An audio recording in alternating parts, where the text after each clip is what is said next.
好，各位同事，大家好。咁今日咧會同大家講一個 Toolbox topic，咁啊 Toolbox Talk 002，咁啊 Access and Egress，咁中文咧即係代表即係你入去嗰個場地，同埋你離開嗰個場地，即係EACS 啊，即係行出行入嗰個一個設施咁樣啦。咁特別係我哋呢個 data center 啦，咁對嗰個行出行入一個設施，咁啊成日講個 security 嗰個 demand 係要求好高嘅。咁好記得即係其中一個，即係嗰陣時其中一個PowerPoint 講到咧，即係由你大門口入到嚟個 briefing 房啦，咁每一個人包括你有個 PAC 卡，即係你喺呢度員工都好，你都要起碼經過六至到七層嘅保安嘅監控，即係你呢七重關啊，即係個五關斬六將入面有任何一關你唔得咧，即係都入唔到去噶啦。咁呢個係即係防止有外來人入嚟啦。咁啊，係啦，咁呢一個 Toolbox Talk 咧，咁啊其實即係講翻，即係當然啦，即係我哋唔係 focus 喺個 security 嗰度，咁我哋就 focus 喺個安全嗰度。咁啊，所有工作場所都應該係設計到提供一個安全嘅出入口。咁入就比較冇咁緊張啦，離開嗰陣時咁啊反而緊張啲，因為我哋有陣時要擴張嗰個緊急逃生路線，咁啊要係即係確保嗰棟樓係有一個安全嘅逃生路線嘅。咁啊進出口啦，咁啊應該提供一個安全嘅通道啦，咁啊方便你喺工作場所入面往返啦。咁啊，你嘅工作場所咁係你要去做嘢嘅地方啦。咁啊，即係所以你即係你要喺嗰度做嘢，無論佢係一個好一個倉又好，或者係一個天台又好，咁嗰度即係有陣時有啲同事要去嗰度做保養嘅，咁嗰度都應該係俾咗一個要係你安全去到嘅一個出入口嘅。咁例如個梯啦、茅梯啦，咁佢唔會叫你話你要好似嗰啲極限運動咁樣跳幾層高咁樣先去到嘅，咁一定係有條梯，有個安全嘅梯俾你去上落嘅。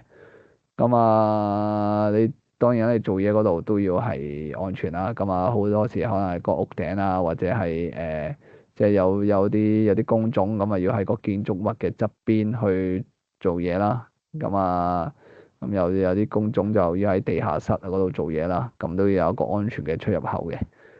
咁啊，假如建築物側邊嘅話，咁就係講翻嗰個即係你部機啦，你部機即係你嗰個升降台啊，升降台個吊車定吊台，你其實都要係一個安全嘅出入口啦。咁啊，點解咧？咁啊，進出口嘅門應該容易打開啦。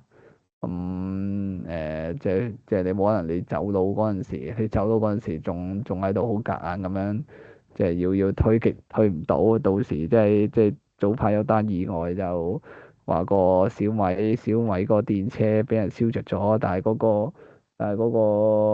個門咧又俾人鎖死咗，咁啊佢又提供唔到一個安全嘅出入啊，提供唔到一個安全嘅出口啦。咁啊，變相啲人就死誒，就係好可惜咁死晒啦。咁啊，消防嘅安全逃生路線咁啊，應該清楚標示啦。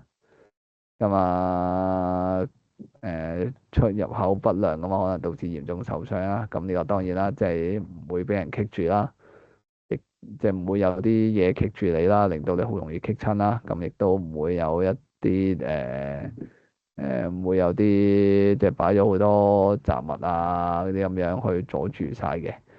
咁啊，係咯，咁嗰啲物品咧，咁啊，即係成條通道，咁啊要留意翻有冇啲物品喺個走廊嗰度啦。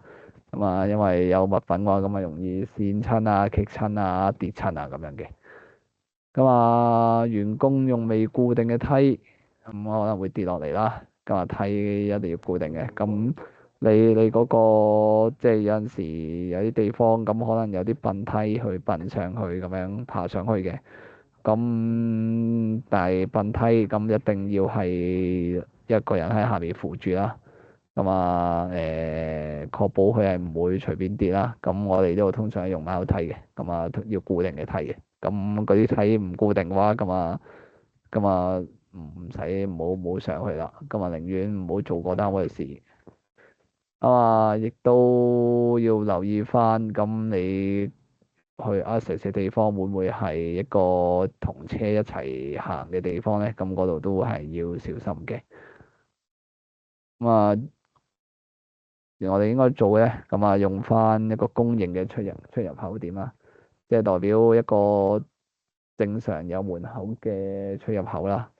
咁啊，唔好係一個即係人哋俾個門你，你啊喺上面嗰度落嚟咁樣。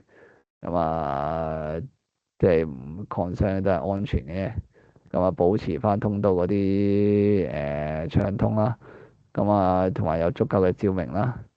咁啊，喺障礙物附近，即係有陣時都會擺嘢㗎啦，即係好似即係喺個 eBay 嗰度咁，有陣時都會擺啲好多物料啊咁樣，咁記住嗰啲要圍住啦，咁啊唔好有啲障礙物啦。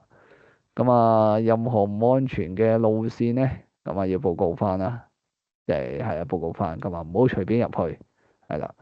咁啊，出入口嗰陣時，咁啊出入嚟嗰陣時都要留意翻嗰啲有冇車啦，有冇車會突然間駛過咁樣。咁喺呢度嗰個 switch 唔會有嘅。咁啊，因為所有出入口咧，即係就算好近個車路都好，都會有個圍欄圍住啦。咁啊，高處工作嗰陣時咧，咁啊確保即係揀一個正確嘅路入到去嗰個設備嗰度啦。係啦，咁呢個就 Working at Heights 嗰陣時會再講嘅。咁大家即係呢度就係想確保大家即係出入安全啊。咁啊，係啦，咁唔好做就唔好阻住啲門口開山啦，亦都唔好即係周圍擺啲嘢啦，即係阻住成條通道啦。咁啊，冇行捷徑啦。咁亦都即係喺高處工作嗰陣時，咁啊唔好用啲唔安全嘅位置進入去嗰個位置嗰度啦。咁啊，亦都唔好忽略嗰啲車啊，同埋啲警告牌嘅，係啦。咁係啦，安全嚟啊嘛，安全走。咁啊，好，咁今日嘅 Toolbox Talk 就嚟到呢度啦。